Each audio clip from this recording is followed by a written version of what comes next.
that anybody who says that they're trying to achieve work-life balance is destined for being unhappy, really, because you're never balanced. It never works that way. You can achieve both, but maybe it's not equal at the same times. And if you try to have this absolute kind of balance, it just doesn't work. I mean, you would make yourself crazy all the time. So sometimes the scale goes one way and sometimes it goes the other, and you have to find ways to compensate.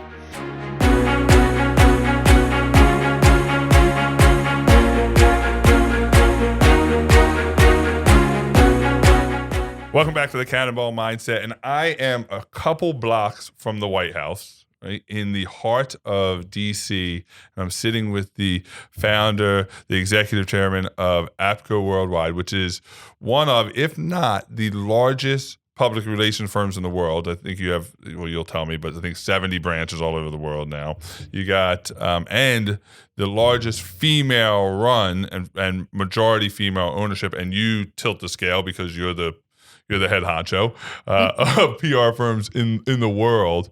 And now amazing author of a book called Roots and Wings, Margery Kraus. Thanks for giving me your time today. Oh, I'm happy to give you time. I will correct a couple of things, although I'd rather have your statistics. Yes. Because we aren't the largest, but we're the largest woman-owned. The largest woman-owned. There you go. Well, again, but everything it's else doesn't matter about, then. as an independent company, because a lot of them are owned by holding companies. Yeah. We're the second largest. So. Second largest independent. Yeah. Got it. And largest woman-owned. Right. Yeah, perfect. I knew there was largest in there. That's awesome. And so now... But I would gladly be the largest. and you do have offices all over the world, We do right? have offices. There are about 35 35 of them. So I got the numbers here somewhere. So 35, and your first one started here in DC, and we're going to get to that. Second in Russia, and then it kind of just... Went from there. Exploded. So let's start. I want to start way back at the beginning, right? Okay. Because your path, I think it's actually becoming more common than it was, obviously, back when you were starting the company. But your path is much different course than most people's. Starting as you even left high school early. You didn't even graduate high school. You decided, I'm going to go to college early. I do have a diploma now. You do? Yeah. You went back? I have a high school diploma. I'll tell you this story. That's awesome. So you grew up in New Jersey, Mm-hmm. the daughter of immigrants, right? Your first generation. Your mother from Poland, but really spent her life in Cuba. Your father from Poland, and you worked your father really. And this is the question I want to know. Your dad owned a general store in New Jersey. We were in a town of 3,000 people. Yeah. So there were, at that time especially, not a lot of stores. So my dad it started as a war surplus store and then became like a small department store and sold everything but women's clothing or children's clothing. And so what he did was had most of the things in this store that most people would think was quite small by today's standards. But then he sourced a lot of things for people in New York. He was kind of their bridge. Yeah. So the customers would come in, say what they needed, and if it wasn't right there, he'd have it in a week. He'd go to New York and get it. And did he... Obviously, we'll get to the entrepreneur track of your life, but do you think that the watching him as an entrepreneur had a big influence on you actually becoming an entrepreneur? Well, I think what I probably didn't realize it at the time, but we all worked in this. This store was open 12 hours a day for 6 days a week.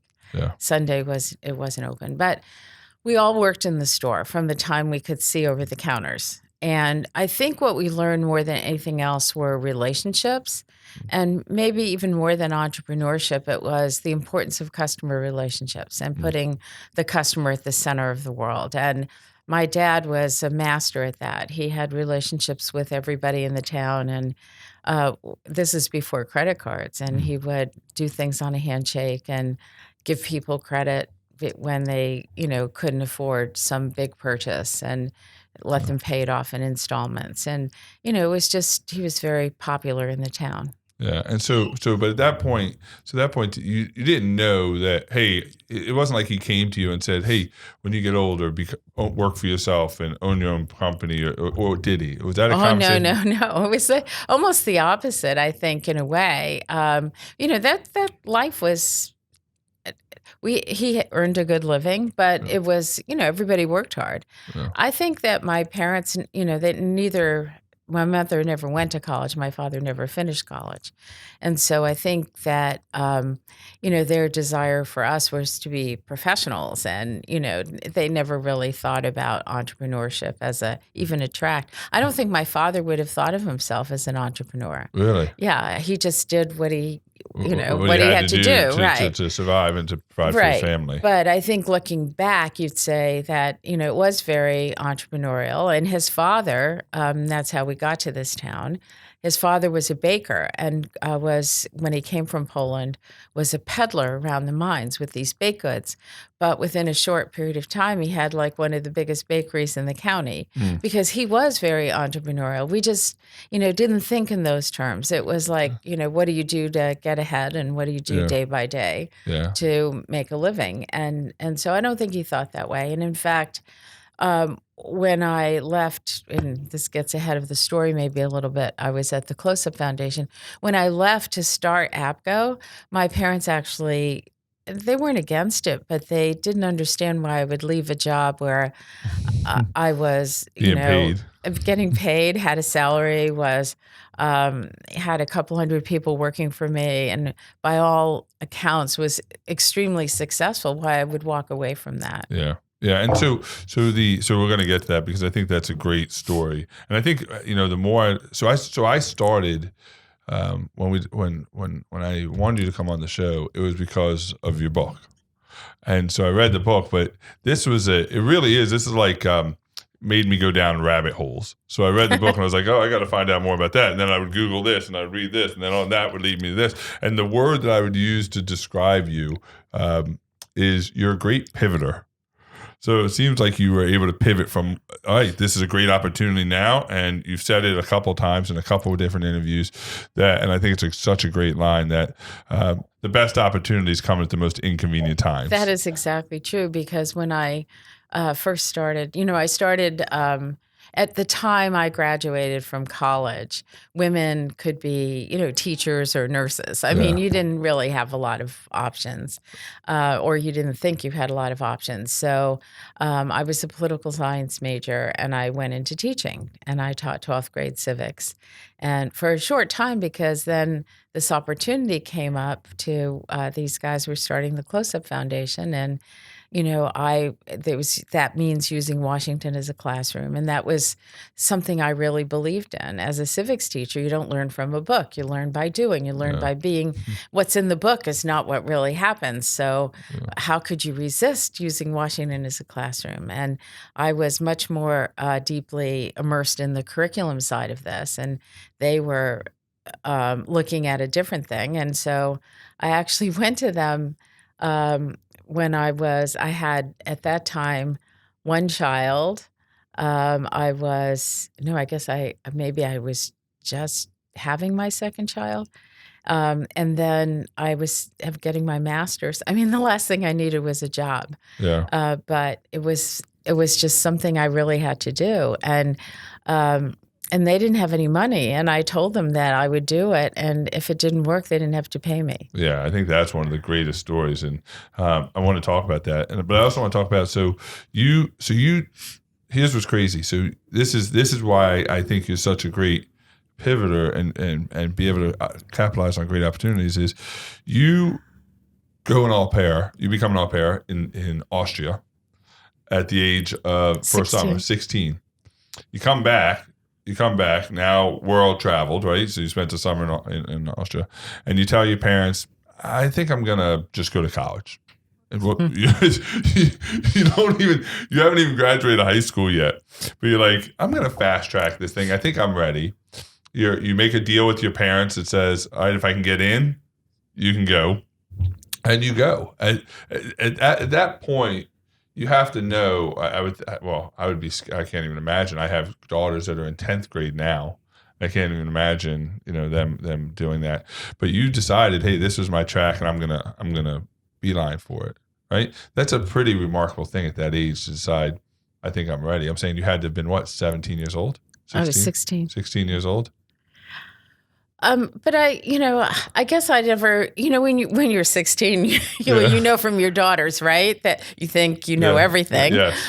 You don't realize what you don't know. Yeah. But I think also, you have to remember my school was K through 12 in one building. Yeah. That I had gone to school with the same people since kindergarten, who I still see, I love these people. But, I had taken most of the courses in the school. And then I had this experience in Austria, which I only had because of, an unfortunate situation, which is that the person that I was closest to in life, somebody I held dearly, died. Yeah. And we can go back and talk about that. But he was my uncle, and he was 21 when he died. And when he died, and I was 14, and he was like my big brother, I just decided that if I died when I was 21, I didn't want to have any regrets. And that was one of the things that kind of made me move faster. And I just never thought about it. I just did it. Yeah. And I think that's a pivotal part in the book Roots and Wings that you've written is the death of Sam, your uncle. Would you say that obviously at the time was probably one of the biggest shift moments in your life, but looking back on it, nearly 50 years later, would you still say it's one of the biggest shift moments in your life? Yeah, it's almost 60 years later. Yes, I still, when I think about it, I can be moved to tears. Yeah. This was a wonderful human being. It was my mother's little brother. He was closer in age to us than he was to his siblings. He was born in Cuba, but because he had asthma, they had him living with my mother in the States. And so he was part of our family for a while. And, when you admire I have an older brother, but he was even older than my older brother. And we were all together and very close. And, when he was 21, he was this cool guy in college. He had cool friends. And, everybody loved him. And all of a sudden he started limping. And we thought it was a basketball injury. And it never got better. And then finally he went and they did surgery and they realized that he had cancer in his spine. And it was only 6 months later that he died. And I spent a lot of time with him in those 6 months, and it was a very cruel thing.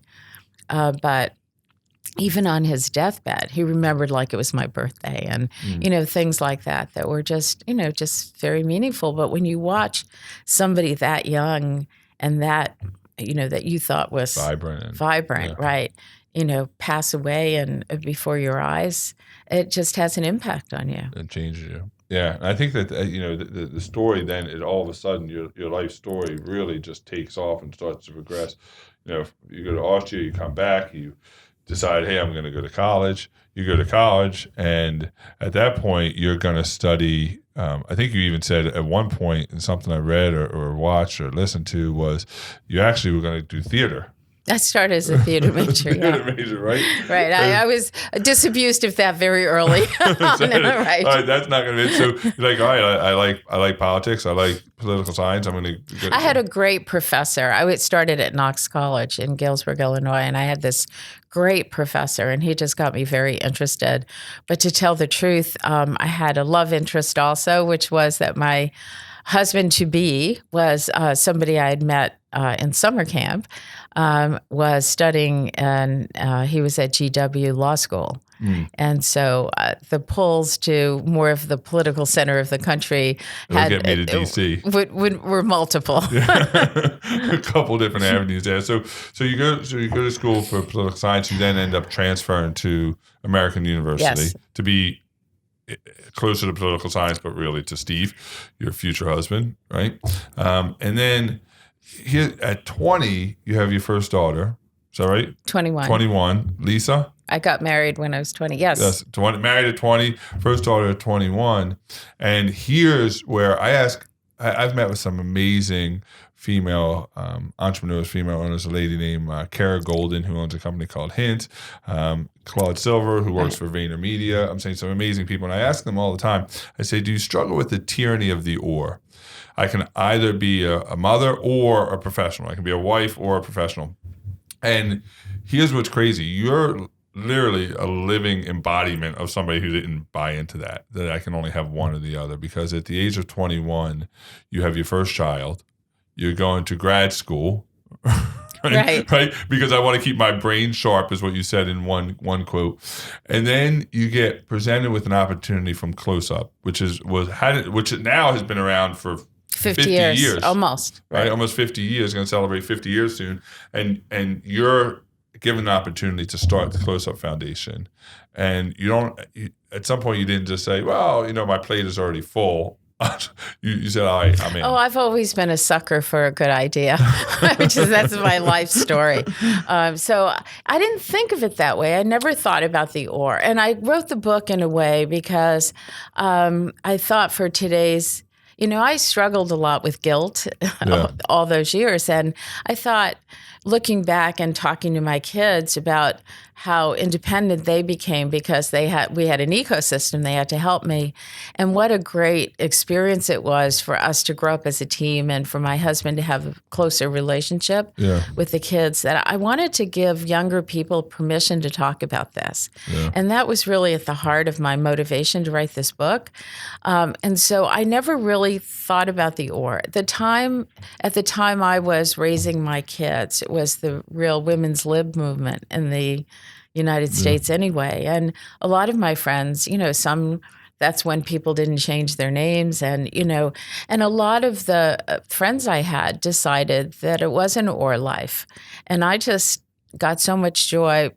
I had my children before I knew before I even thought about choices. Yeah. And I suppose if I had grown up saying, this is my career and this is what I'm going to do, I never really thought that way. It was iterative. And, and then, I experienced the joy of being a mother and of that relationship.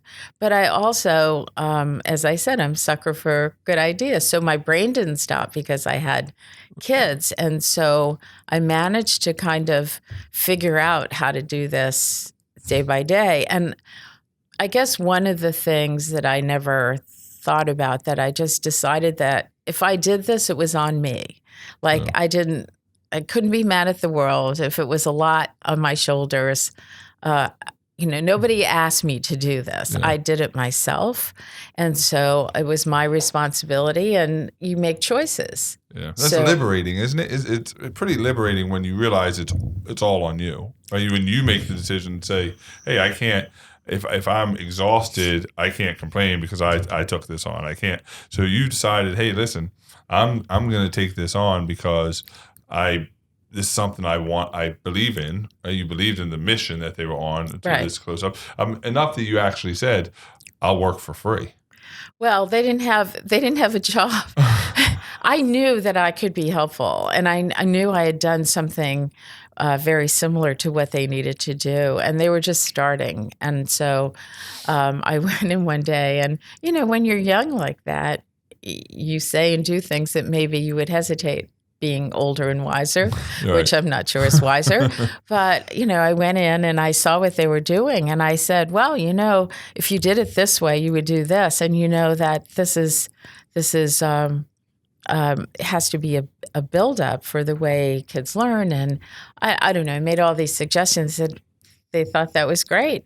And then they said, we'd love to have you do this, but we don't really have a job and we haven't started yet. So there's really no budget for this.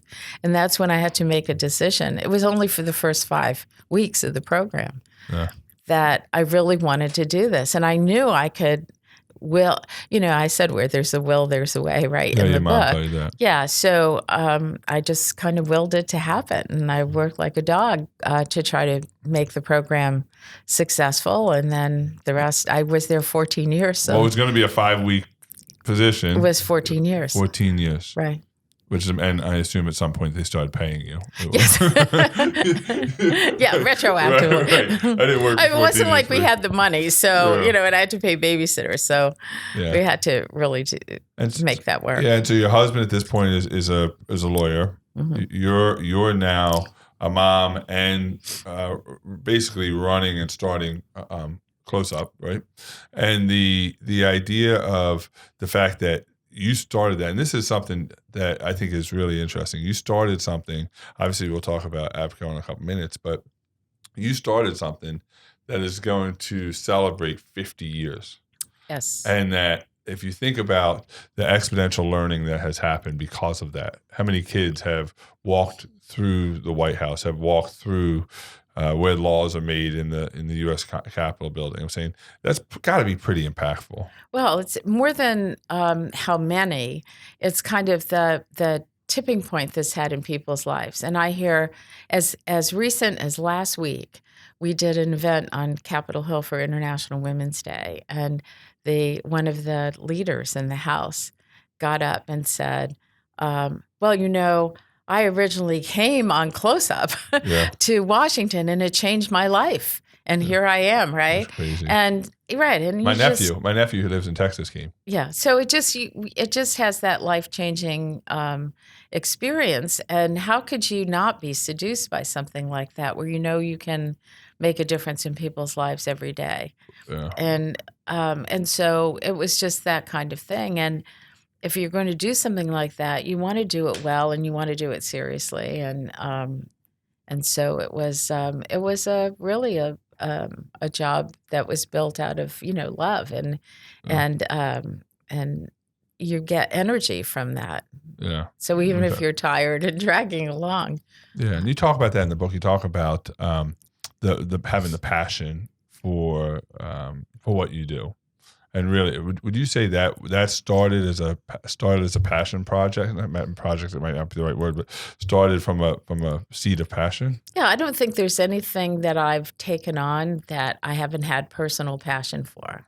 And I think that's probably been a key to things being successful, because you go that extra mile and you do those extra things and you think about things that don't just leave you at work. Yeah, you're not working 60, 70 hours a week just for a paycheck. Right. I mean, there are better ways to make money. Right, that's exactly right. There's a lot better ways to make money.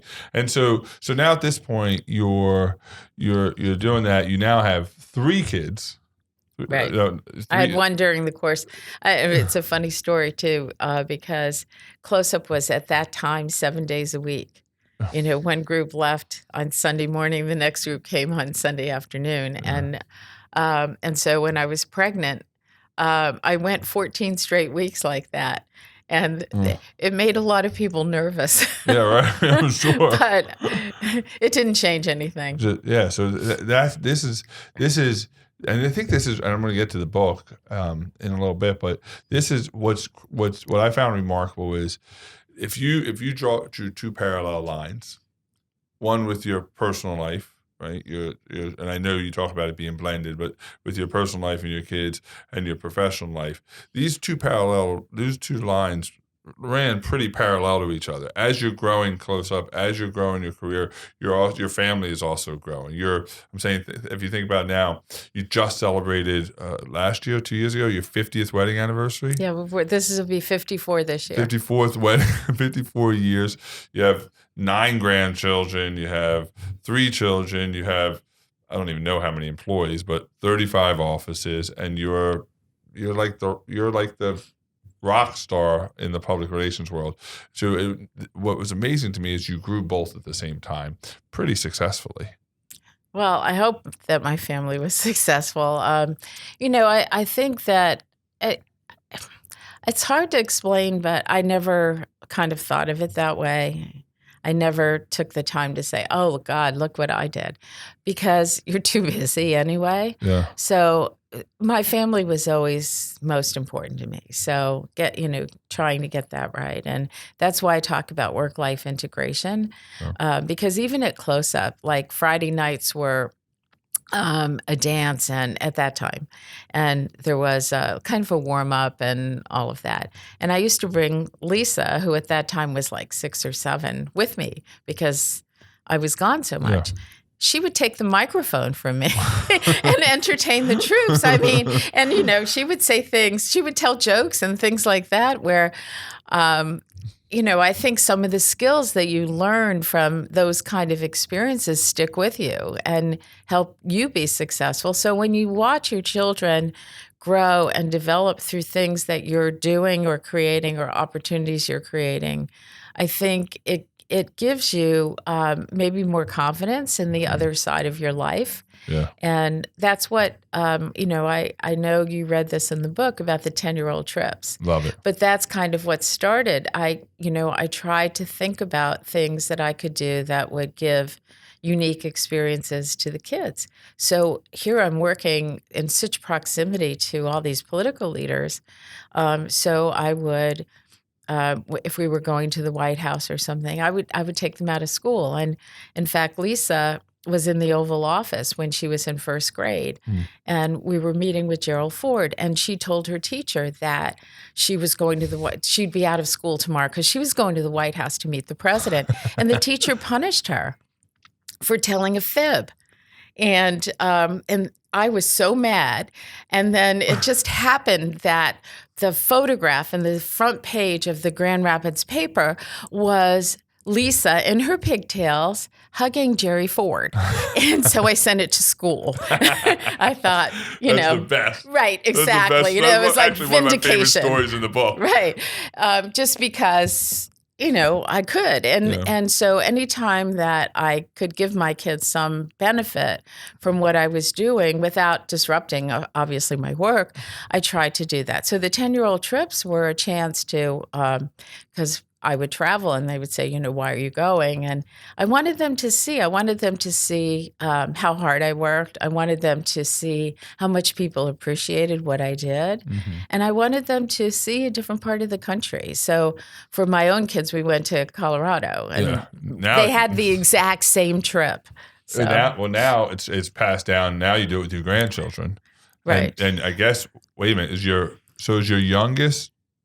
youngest grandchild getting ready to do the 10-year-old trip? She's 10. Yeah. I was going to say, your youngest grandchild should be 10. I have 2 left to do. 2 of the 9 have not gone on their 10-year-old trip. So it'll be interesting to see where they go. Well, the one is now 11, and unfortunately, we're supposed to go to northern Italy so we're going to have another trip. you might not be able to go there. Right, exactly. So the idea of, okay, so now you get presented with an opportunity to go to work with a subsidiary or start a company with a law firm. Basically, they're finding that they're doing more PR work than law work. Well, it wasn't PR; it was more project development. And APCO, even today, is not just a PR company. Yeah. It does much broader things. It does a lot of advocacy, a lot of development of ideas, and not just the promotion of them. Yeah. And so it's kind of in an unusual space, but we're categorized, you know, in the PR world, which that's fine. So Arnold and Porter had a group of partners that were more involved in project development than practicing law. They would come up with these great ideas for public-private partnerships, or when they had PBS as a client, they developed the whole idea for captioning, things like that. So every time they had to do that, they had to find talented non-legal professionals and put them together as a team. So they had this idea of actually aggregating them together in some consulting firm. And I had never even imagined doing something like that or being a non-lawyer in a law firm or whatever. But with Close Up, I had when C-SPAN started, gotten very involved in doing weekly shows with C-SPAN, with the idea of taking Close Up to a broader audience beyond those who come to Washington. And Arnold and Porter at the time was working with the cities on their cable franchises and was very interested in this whole public sector or public interest television and really liked what I was doing. And originally we thought we'd do a business plan together, and I thought Close-Up would benefit, but then Close-Up didn't want to do it. And Arnold and Porter called me and said, you should come here. And I thought, no, I mean, I'd never go to a law firm as a non-lawyer. And then I had never really applied for a job. So I didn't know, I didn't want to, I was trying to be nice. So I said, I'd never do this unless it was, separate. They said, okay. I'd never do this unless. And I ran out of things. And then I kept saying, okay. Yeah. And I thought, well, maybe this is a good opportunity. And it was a very difficult decision. And I agonized over it. But my son, one day, I was driving him to school, high school, and he said, I don't know why you're making this such a tough decision on yourself, Mom. If you want to do it, just do it. Just go for it. Mm. And I thought, great advice. He's probably right. Yeah, great advice. And so you start, again, no business plan, they just, I think one of the interviews you would like, they didn't even have an office furniture. I had to get approval for office furniture. And I was like, all right, I'm just going to do this my way. And you just kind of, what seems to be the running story of your life, you just say, all right, I'll figure it out. I'm going to figure it out. I'm going to make it work. And the next thing you know, it blows up. So that's what I did. I mean, I went and while I was there at the beginning, you're surrounded by all these incredibly smart people who didn't go to a school that was K through 12 in one building, right. Who finished high school. And you think, these people are so smart and, it gives you a little bit of paralysis. Yeah. I was already 38. I was well formed in my own career, and I thought I was a great writer, and I had accomplished a lot. Close-Up at this point is in 50 states, and I had 200 people on my staff, and I went there and I got half a secretary, and and that's when I came across this quote that kind of has stayed with me all these years, these 35 years, and it was from Eleanor Roosevelt, that nobody makes you feel inferior without your own consent. Mm. And I thought, that's exactly right. This isn't about them or about what I can't do. This is about me and my own crazy your story you're telling yourself. Right. And I went in the next day, and that was it. And then you end up doing, so you make this wildly successful. You end up doing a management buyout, where you end up at some point, you still work with them, right? No, there was a step in between. So we were part of Arnold and Porter for 7 years. Yeah. And then it was clear that to scale this, you couldn't do this affiliated with a law firm. Yeah. And so I convinced the law firm that they should sell their interest in APCO, and we brought in a public company, which was one of the big advertising conglomerates, Gray Global Group. Mm-hmm. And APCO was a subsidiary within Gray it was a $7 billion company. Yeah. When we went there, we were like a $3 million company. So we were like a little like a little rounding error. Right. Yeah.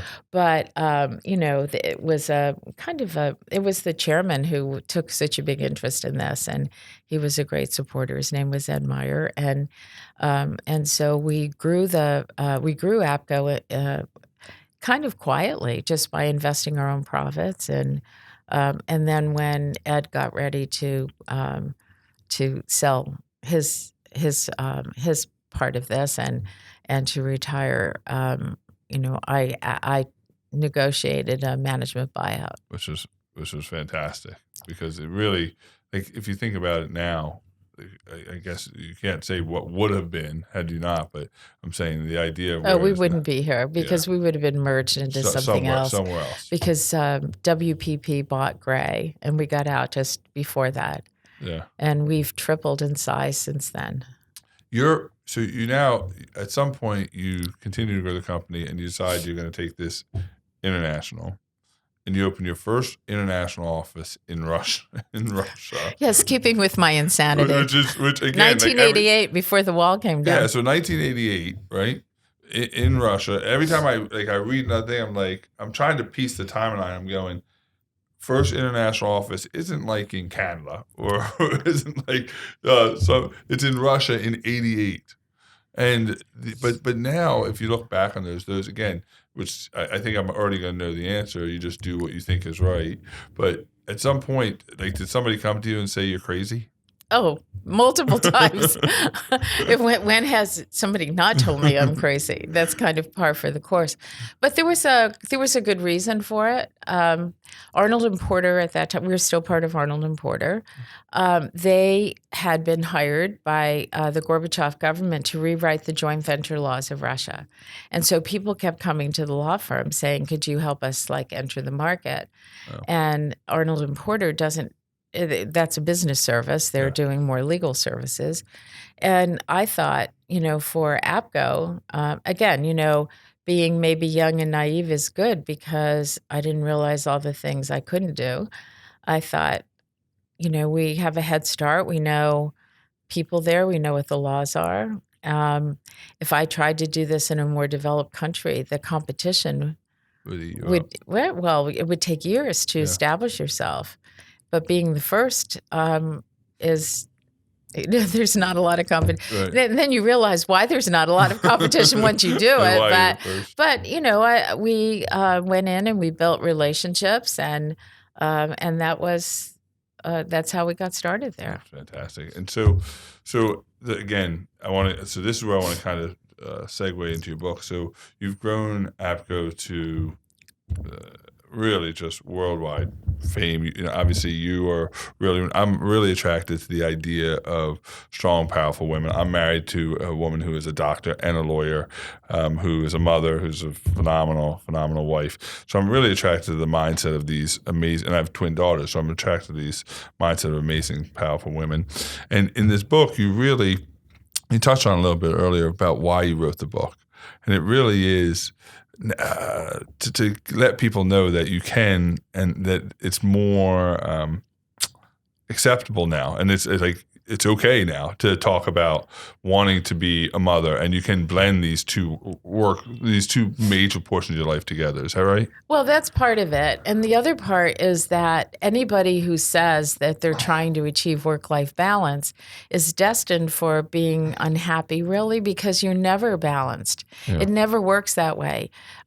You can achieve both, but maybe it's not equal at the same times. Yeah. And if you try to have this absolute kind of balance, it just doesn't work. I mean, you would make yourself crazy all the time. Yeah. So sometimes the scale goes one way and sometimes it goes the other, and you have to find ways to compensate. Yeah. And that's really why I call it work-life integration and how you make that work. But the other reason that the idea for the book came up, because the subheading is 10 things I learned I learned from motherhood to build the business, is that the title Roots and Wings came from the fact that when my kids were growing up, I had a sign on the wall that says there are only two lasting things of value you give your children.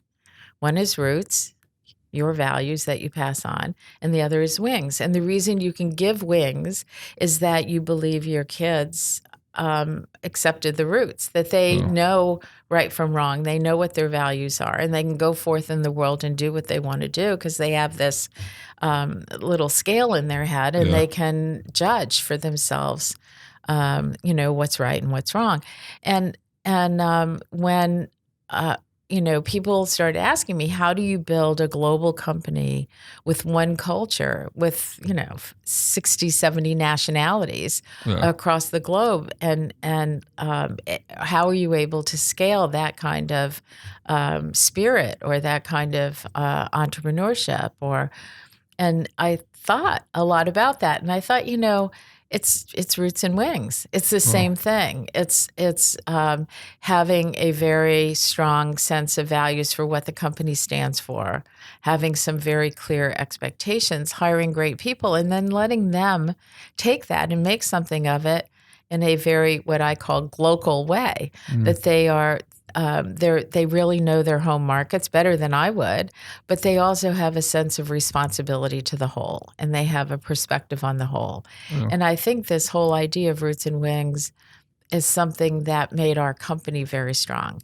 And then I started to think of what else have I, just out of maybe subconsciously brought from one life to another. And you realize there are a lot of things you carry with you that help guide you, because I never ran a company. And I used to say every day when I'd come into the staff, well, let's figure this out because I've never done this before. And they'd say, you better stop saying that, right. because people are looking at you to lead. And anyway, so, but, looking back, I think there were a lot of things that guided me that were, that I really learned from motherhood. Yeah, I think this is one of the things I got from you in doing the research on you, is that almost like what you said earlier about your dad.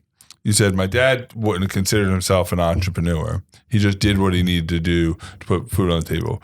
But if you look back, if he looks back at his life, if you look at his life now, I'm saying he owned a general store, like a department store. When a football team was going that he had sponsored was going to break up, he decided he was going to buy the football team, made him the number one football semi-pro football team in the country. The idea is that we do things and we don't understand, because we're just in the motion of doing. We don't understand the impact that we're having and what people can learn from you. So I'm sure now, or I'll ask, how many people do you come across that are vying for your time and vying for your expertise and your knowledge, because they look at you and say, wow, look at all she's accomplished. But you look at it as, I showed up. I did my job every day. I did my job every day. But that lesson is why this book will do so well, why it's so valuable, why, you could write another book, based on how you grew a company from, one office, one secretary, one half secretary to, 70 nationalities, 35 offices, and how many people? About 800. 800 people. I'm saying that's what you take as, I'm just doing what I need to do. Other people are looking and go, wow. I think, there has been a little bit of the wow factor, and frankly, sometimes sometimes it surprises me a lot, and sometimes it just embarrasses me. I mean, I don't think of myself as somebody special that way. I just think that I've always worked hard. Maybe I've always had some creative ideas that keep me kind of ahead of the pack, and then you have to nail the execution. And also you have to have very good people. Nobody does this alone. And, I purposely didn't put my name on the door, because I've always said that, these kind of companies are we companies, not me companies. And I feel like everybody should have a stake. And so when we finally did the management buyout, I was insistent that part of the company also be employee owned. Even though I didn't have to do that, I wanted to do that because I thought you just don't build something like this by yourself. Yeah. It is. I love the we, not the me, the we. So would you say this is this journey for you?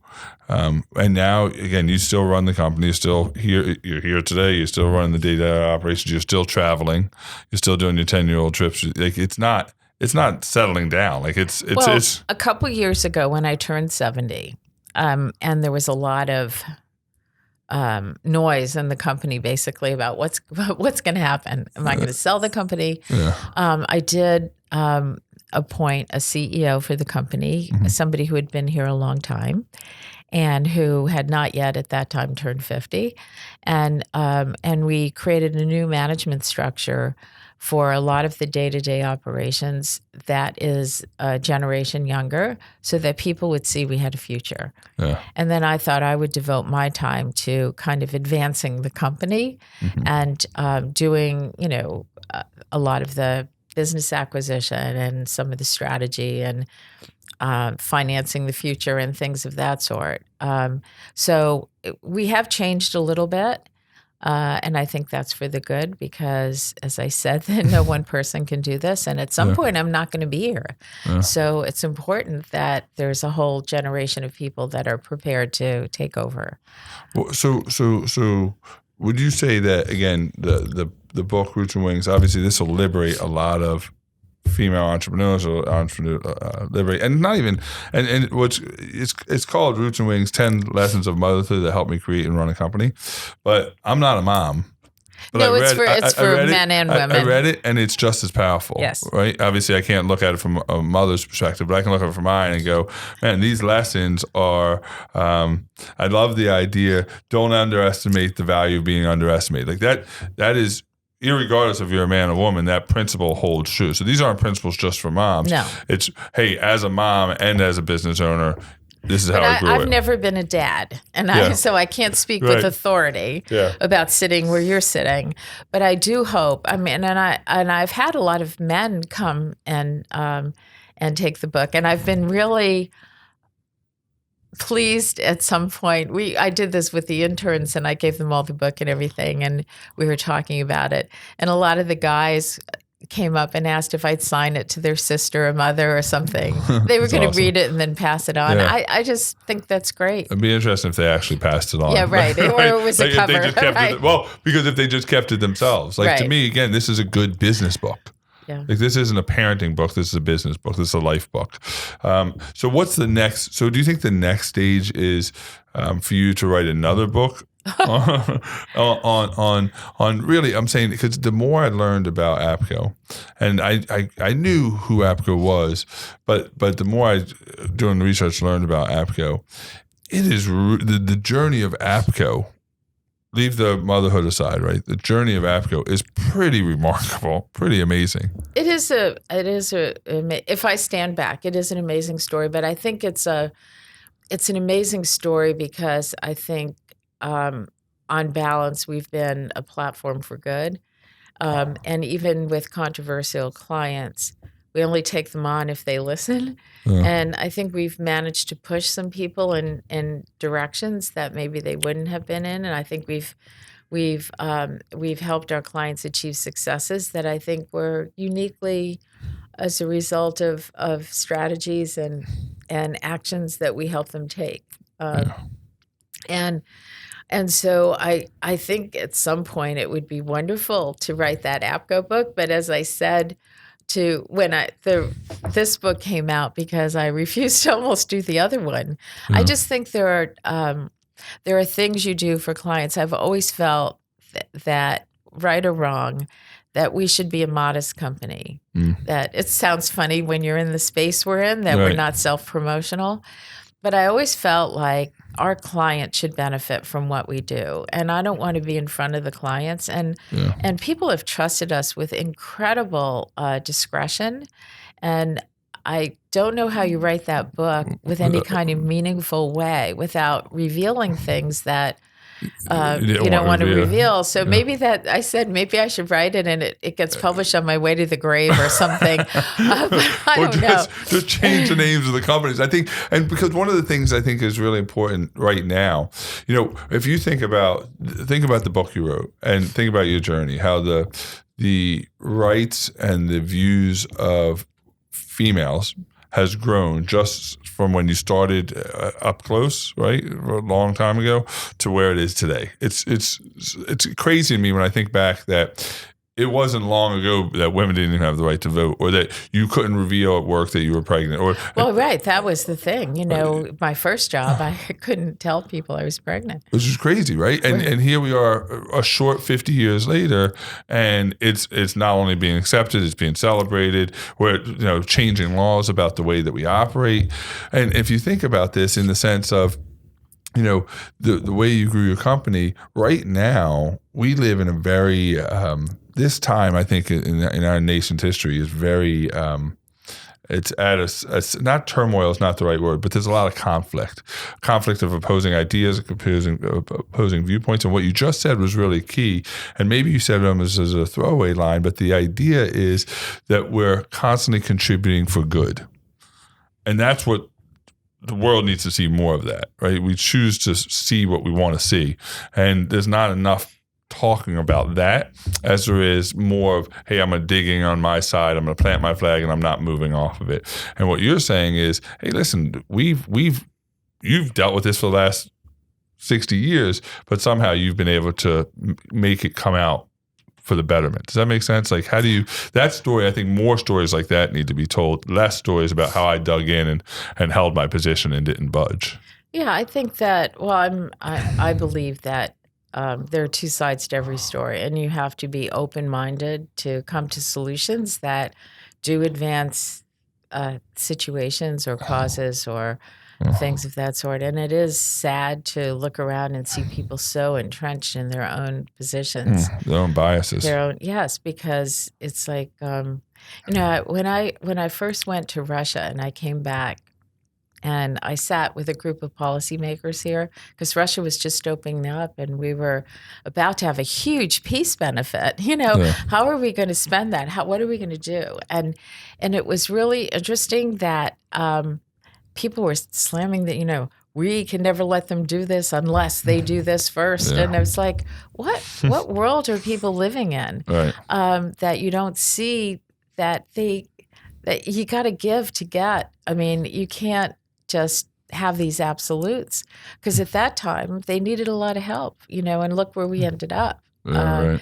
And I just think it's unfortunate, but I guess this too shall pass. I mean, you have to be optimistic and try to push things in the right direction. Surely believe it's going to pass, but I think it's going to pass a lot faster, and it's going to evolve the more people hear from people like you. The more people hear from influential people that are not buying into the absolutes, the left or the right, or it's hey, listen, and maybe that's what one of the things I learned about APCO is they seem to be the great not compromise, probably not the right word. Well, consensus builder. Consensus builder, yeah. Well, you try to create win-win situations because that's what you have to do to move things along. It doesn't always work, and people don't always buy into that, but I think you have to try. You have to try to figure out what it is that will make you move, that makes you feel like you won something,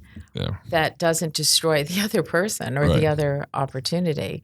Not everything is black and white, and a lot of the things that we do in life and in policy, there is some middle ground to a lot of these things, and the more people get entrenched and stuck in their own positions, the less opportunity there is to really advance and move things forward. I just said in a talk last week. I was in Southern California, and I said, you don't have to have the tallest, you don't get the tallest building in town by knocking everybody else's down. And I think that the idea is like more people need to understand that, hey, you can build yours up. You don't need to destroy everybody else's. And I will tell you that somebody's eventually going to write a book about APCO. So it may as well do it, right? So it might as well be you, so you can control the narrative. At some point, great companies, they don't get to hide, because there's too many books, there's too many people that want to learn about them, and somebody's going to write the book, so you should be the author.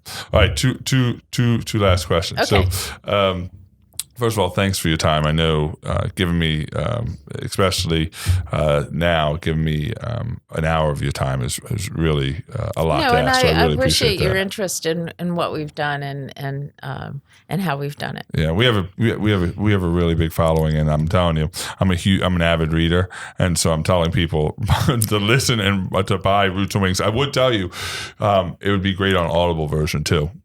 So I'd like to do that. An audio version with you speaking it, because it's your life story, and a lot of these are your stories, and even the stories about one of your daughters it was a shift moment that you talked about in your life that's in the book.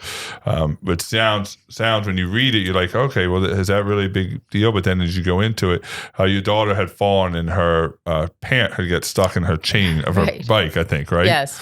And so people may say, well, that's not a big deal, but as a working mother who's not there to help, it was a big enough moment that made it into the book, right?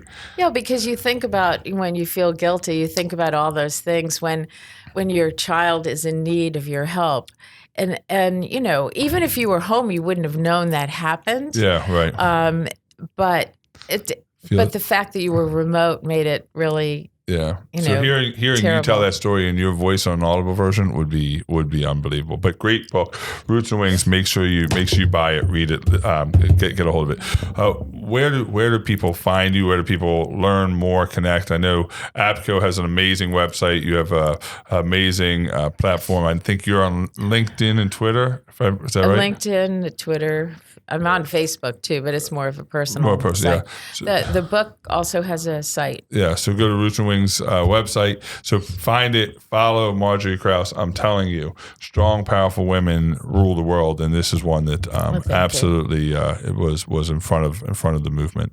All right, last question. So when you leave this earth, 40, 50 years from now, when you leave this earth, right? I wish. Right, 50, I wish let's say 50 years. 40 or 50 years. I'm more something tells me you're going to push. Something tells me you're going to push the envelope there and find a way, hope. Right? So you seem to be in front of the curve on all these things. So when you leave this earth, what do you want your contribution to have been? I think that I made a difference. I mean, what more could you want than to know that your time on earth made a difference? Yeah, really. And listen, 9 grandkids, 3 kids, hundreds of employees, 35 offices, 54 years. By that time, it will be close to 70 years of wedding. Man, that's a big difference you made. Well, I like to think that that it's significant, and it's significant to me. Yeah. And to my family, and to all the employees and all the lives that you've kind of changed too. Well, that's if you notice in the dedication of the book, I said to my family, but my greater family too, and I kind of think of our employees as part of that family. And you can feel it. You can feel when you walk in here. You feel, even from Jimmy, who met me downstairs this morning. You can just tell there's a different kind of feel about people that are on this mission with you. I hope so. Yeah, awesome. Thank you very much. Thank you.